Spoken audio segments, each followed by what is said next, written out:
Hi everybody, welcome back to Goodnight Lighthouse. I'm Miss Dorothy and I'm here to read you another story. And tonight I'm going to read you a story about some really big animals.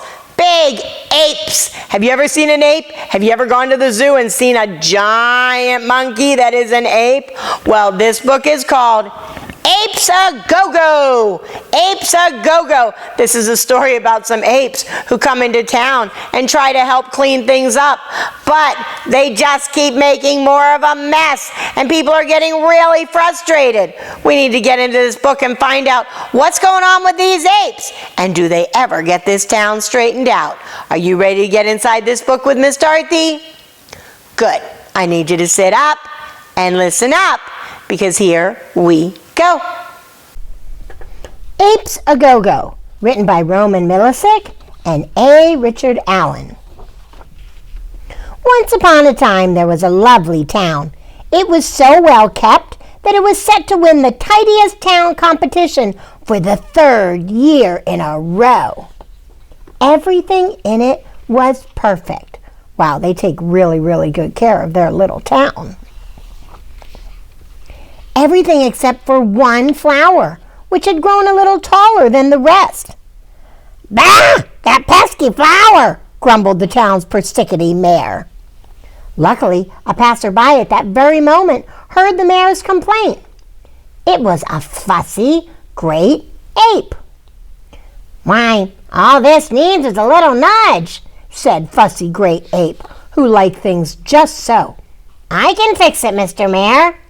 And delicately, he did. He's going to pick that flower so that it's not different than all the rest. Unfortunately, he trampled the entire flower bed in the process.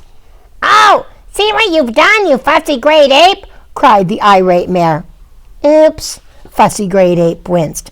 "But not to worry, I know just who can fix this." And before the mayor could say a word, Fussy Great Ape lifted his head, pounded his chest, and yodeled, "Boga, boga, boga! Apes A-Go-Go-Go-Go!" which is how great apes call each other.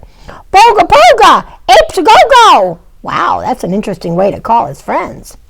Minutes later, who should turn up but Mucky Great Ape, a brilliant gardener. He took one look at the flower bed and said, "I can fix it, Mr. Mayor." Wow, that's a really big ape, and he's going to fix the flowers. Yes, he replanted the flower bed. Unfortunately, he muddied up the whole street in the process. "Ah! Look at what you've done, you Mucky Great Ape!" barked the mayor from under a mountain of dirt. "Oh no!" cried the sorry ape. "But I know who can clean this up in a jiffy." So now both great apes threw back their shoulders, pounded their chest, and hollered, "Bogo, bogo! Apes A-Go-Go!" Wow, they're going to call more apes. Sopping Great Ape, who positively loved cleaning. He took one look at the muddy rumpus and said, "I can fix it, Mr. Mayor." And splish, splash, splash, he did, causing a huge flood in the process. "Oh, why, you sopping Great Ape!" roared the furious mayor, water pouring from his pockets. "Yikes!" said Sopping Great Ape. "But worry not." Up went the ape's cry again. "Bogo, bogo! Apes A-Go-Go!" And along came Thumping Great Ape. "What you need is some drain holes," he said. "I can fix that, Mr. Mayor." And he did. Oh no, he's punching big holes to drain the water. He fixed it, kind of. "Oh, you thumping Great Ape," wailed the mayor. "My beautiful town, it looks like Swiss cheese." "No good?" asked the hairy fella, who had, after all, drained all of the water. In no time at all, the apes were pounding their chests again and raising the cry, "Bogo, bogo! Apes A-Go-Go!" To summon, oh no, who's coming now? Sweeping Great Ape, who knew exactly how to get rid of the holes. Swishing and brushing, he got rid of the holes all right. Look, he's sweeping them all up. But unfortunately, he got rid of everything else too. Oh no, he swept the whole town away. "Arg! You sweeping great ape, frothed the enraged mayor. My town, ruined, which as much as you could get from him, as he was now rolling on the ground, gnashing his teeth. Now, let's stay calm, Mr. Mayor, pleaded Sweeping Great Ape, in a bit of a panic. There is one last solution. Oh no, what's he going to do now? And together, all the great apes lifted their heads, pounded their chests, and called at the top of their voices, Bogo, Pogo, Apes A-Go-Go! Oh no, what's going to happen? And who should turn up but Baking Great Ape. Well now, dears, I'm sure I can fix this, Baking Great Ape smiled, for she had some experience in fixing disasters.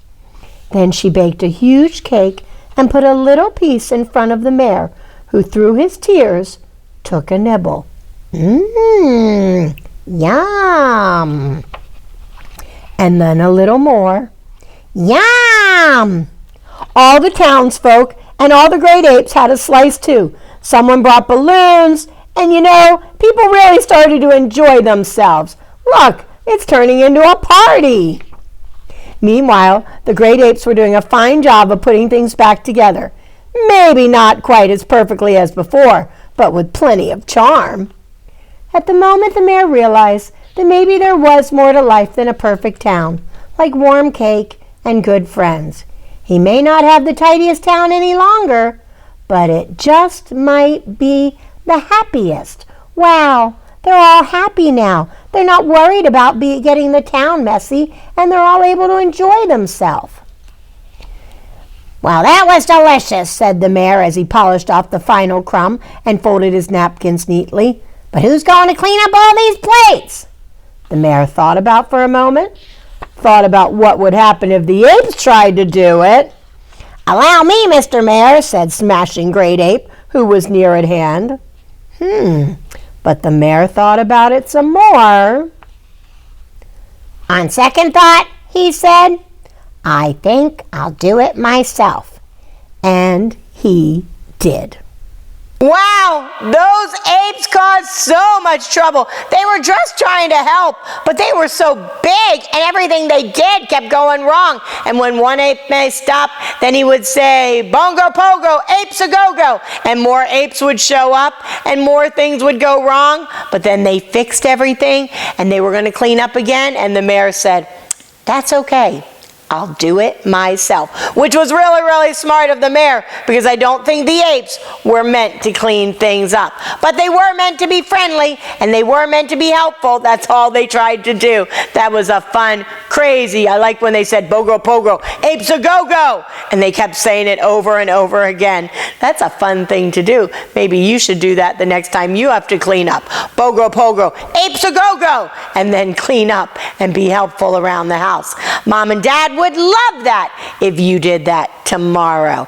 And, what's another thing Mom and Dad would love for you to do tomorrow? I know! Obey, and obey right away. And then come back and see Miss Dorothy, because I'm going to be sitting right here, ready to read another book to you. Bye! Thanks for reading with Miss Dorothy. I hope you enjoyed this book. And I hope you'll come back soon to read another. What's your favorite book? Drop Miss Dorothy a note and let me know. I'll go find it and I'll read it to you. Be sure to subscribe, like, and share. I'll see you soon.